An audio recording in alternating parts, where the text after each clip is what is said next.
Hey folks, welcome back to Gaming Garbage, where we take a look at games, chat about the gaming news, the industry, and of course, stream for fun. Today we're talking about Marathon. They had a demo this week, and just kind of going to talk about some of the mechanics, some of the feel of the game, what works well, what doesn't work well, and then kind of how they've done everything. So generally speaking, Marathon is what we would expect. It's from the creators of Destiny 2, and we would expect that. I mean, there's some of the stuff in there. There's the factions, there's upgrades. You can level up and rank up with those factions like we've seen before. And there's different weapons for different things, and things too are very specific to different weapon types. So it's not like Call of Duty or something else where you can kind of like finagle around the hindrances of a weapon. There are some attachments that you can, so they've changed some things. So yeah, the attachments you can take on and off. You can work towards some of those. You can buy some of those, which is nice. They've also added proximity chat. We have three different maps available. Two at the start, and then a third one you can unlock for the demo if you make it that far. And we know too that there's also a fourth map that will be coming for the later in content. The game too also runs really well. I'm very rarely ever below 55 frames per second out of 60, and it's pretty much capped right around there. So I don't really see that reduction. I don't see glitching. I don't see aliasing problems. Everything actually looks pretty good. It is nice too that you can also turn blur and chromatic aberration off, which I think is pretty necessary for some players that actually want to kind of perform in the game. The gunplay itself is okay. It's not horrible, but I think it could be improved a little bit. But they are trying to make a slower game. This is where I get into some of the issues with the game, partly as a genre and also partly with Marathon. So, like, in order to ascend up a ladder, you can just head to it and go straight up. But if you want to go down, actually have to initiate that action. There's also having to initiate every single door, every single locker, box, picking up and distributing anything. Sometimes, too, depending on what you want to do, maybe you move or shift an item over to your backpack with using one button, but then while you're in the field or trying to do something else, now you have to use a different one to basically do the same type of action. So there isn't like consistency there with some of the button mapping in the game, which makes it frustrating, especially when you're under stress. Some of the other stuff that's good that they did add is we also have solos now, which definitely are pretty difficult when you don't have a team. And then, yeah, generally speaking, you get singled out pretty quickly and you get shot from behind. Ask me how I know. And so, yeah, then you just got to start over. So, generally, I don't really want to bring anything into the game that's of value, but I really think Marathon could have been pretty amazing here, but it's just kind of a mid game. Bungie knows for their storytelling with Destiny and Destiny 2 all the way back in what, 2011, 2012. And Destiny has been going around for a really long time. I mean, we're looking at like 15 years, and it's crazy to think that this is what they built after Destiny 2. Is that this is really all that it is. It's just an extraction shooter. We don't have any other modes. It's just going to be some changing of some maps, and then they have also added some more shells that are available during the test, which is nice. And I think we'll continue to get some of those. It's also very easy to see once you dig into a little bit of the menus that a big focus is, of course, going to be the microtransactions.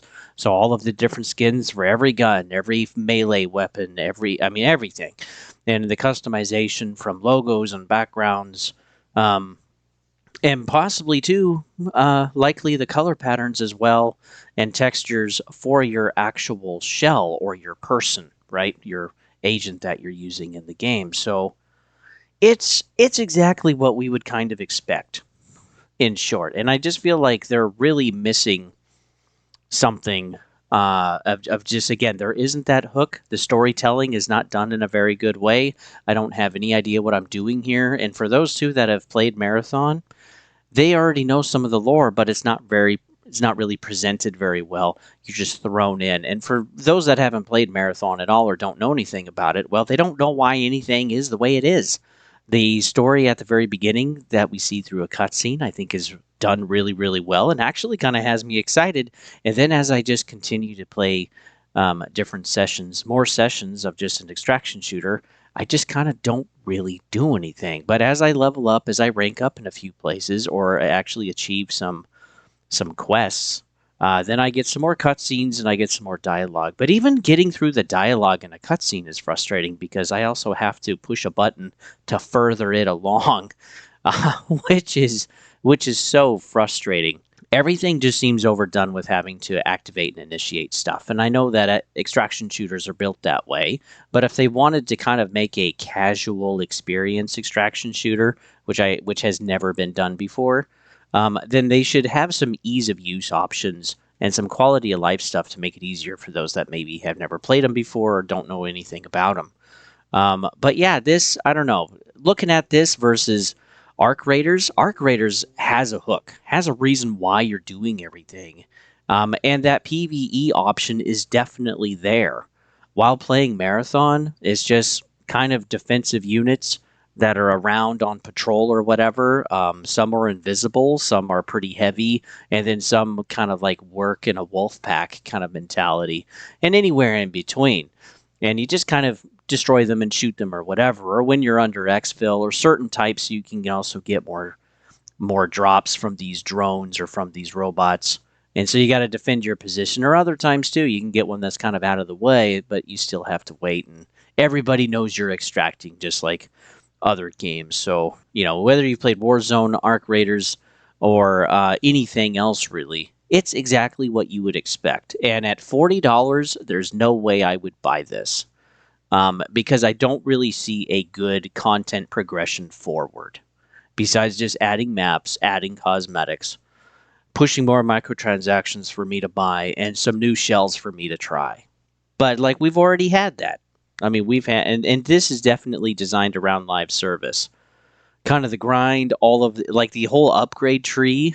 Well, there's basically an upgrade tree for every single faction in the game, and you have 6 of them, and so you have 6 factions with 6 pages per faction.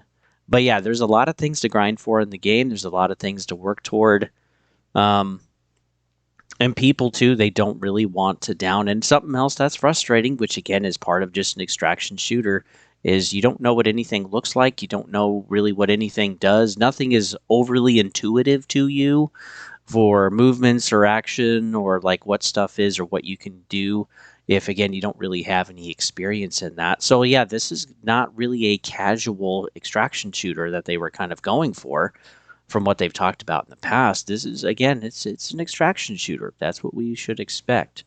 And I just think they're dropping the ball here because I think they totally could have done a PVE side of it with a little bit of PvP. But yeah, PvE would have been wonderful, like Helldivers or like the Division or something else like that, where people are kind of now, at least my generation, we're looking for something that's more cooperative, that's less um, PvP and just pushy and just screw the other guy. We're just kind of getting over that, and I don't think live service is really in a healthy spot because again, it's just been trend chasing for so long. And here we have another one, and I think PlayStation needs to get off this horse of live service. I mean, Bungie too is also in trouble, and so is PlayStation. Because if PlayStation has trouble, then so does Sony, and PlayStation is Sony's biggest part or department, and continues to grow every year. And Sony is also now partnering and kind of in a way getting away from kind of their TV business, and because again it's getting unsustainable, it costs too much and there's not enough money in it, so they're kind of making it easier on their end. But yeah, PlayStation is just becoming more of a big part of Sony, and if PlayStation has a mess or kind of too many failures, well, that's really bad for Sony as a company.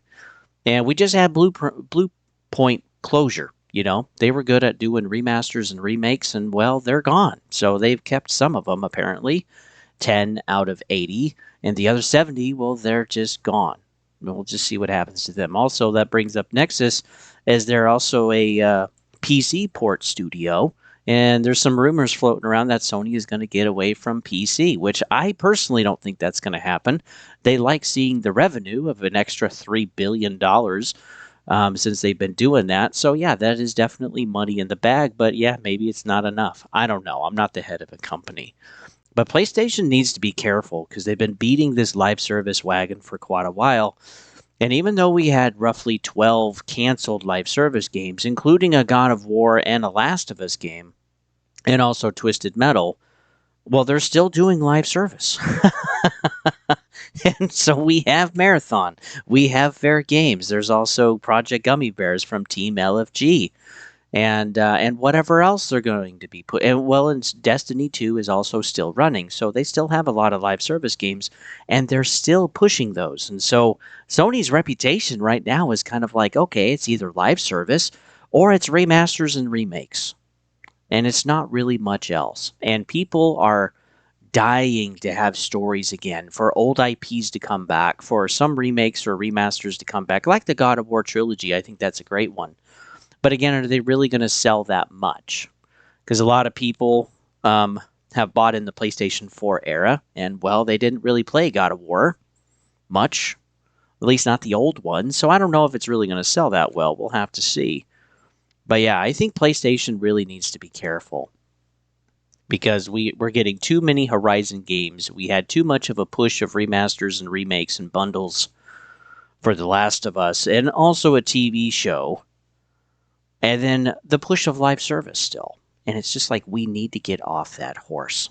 People are not wanting it anymore. Live service has, in my opinion, matured. People are wanting to play in more areas, have greater accessibility, so not really kind of get away from console and have a more open ecosystem for gaming. And then, yeah, people are just getting tired of the live service. And I think Black Ops 7 and Battlefield 6 showed that. I mean, if it couldn't be more clear. And PlayStation or Sony has also spent a ton of money just on Bungie. I mean, $3.6 million to buy them, and then probably another hundreds of millions or another $1 billion just to support them over the years. Make a new studio off of Bungie, which is Team LFG, and they have Project Gummi Bears, and then still supporting Destiny 2, and then now having Marathon, which had a delay, and delays are expensive. So I don't know. This does not bode well. And again, with no hook, with just kind of this is what it is, playing the demo, I just feel like this is all there is. I've already seen everything, and that doesn't make me very excited or very confident in the game because we're going to have other games coming later. And what happens when GTA 6 comes out? Literally in 8 or 9 months from Marathon, are people going to keep playing? So I don't know, but I think this is a miss. I think this is a wrong direction on stuff. I don't think it's got a hook. I don't think it's overly exciting. There's nothing new or unique about it. At least Arc Raiders has a hook, and people really enjoy that. And there's kind of a facilitation of PvE if the community wants it in that particular session. And we've seen some great videos from that. And there's PvP as well. But yeah, this is just all really PvP, and I think people are going to get burnt out pretty quick. And it is what it is. So with that, folks, thanks for tuning in. We'll see you guys on the next one.